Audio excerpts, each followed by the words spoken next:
26日に、作ったサグハチの床です。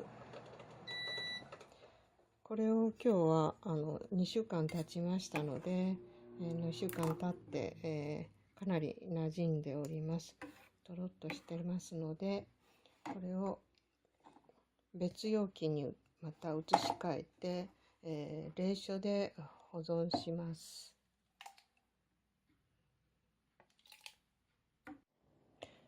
きゅうりと大根の浅漬けみたいにサゴハチ漬けを作ります。大根は2センチぐらいの厚さにカットしてあります。で、皮を剥いて、皮剥かなくてもいいですけど、一応皮を剥いて、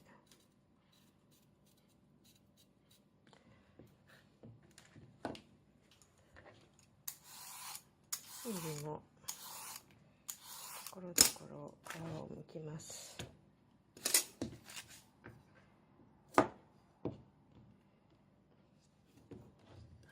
で、大根は食べやすいように、2、3ミリの厚さに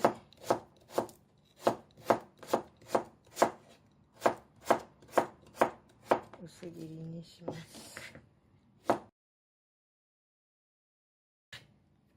きゅうりも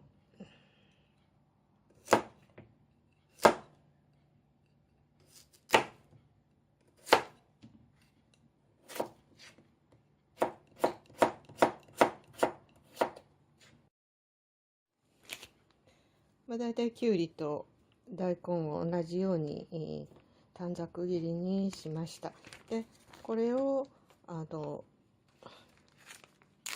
リーザーバッグの中に全部入れます。でフリーザーバッグに入れましたら、サゴハチの床を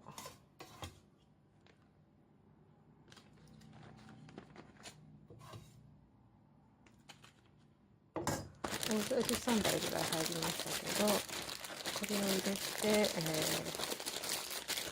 揉み込みます。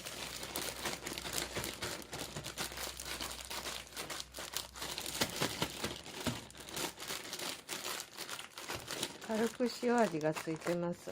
で、これを揉み込んで、しばらく置いておきます。空気を抜いて、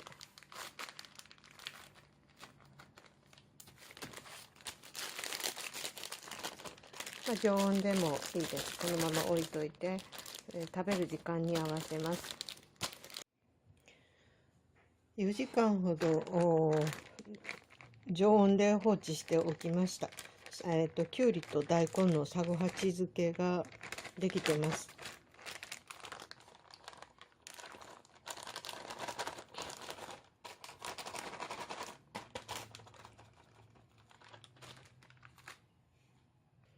サゴハチ漬けができました。汁もしっかり出てますけど、麹が入っててもったいないので、このまま食卓に出します。小皿にとってお醤油をかけて食べてもいいと思います。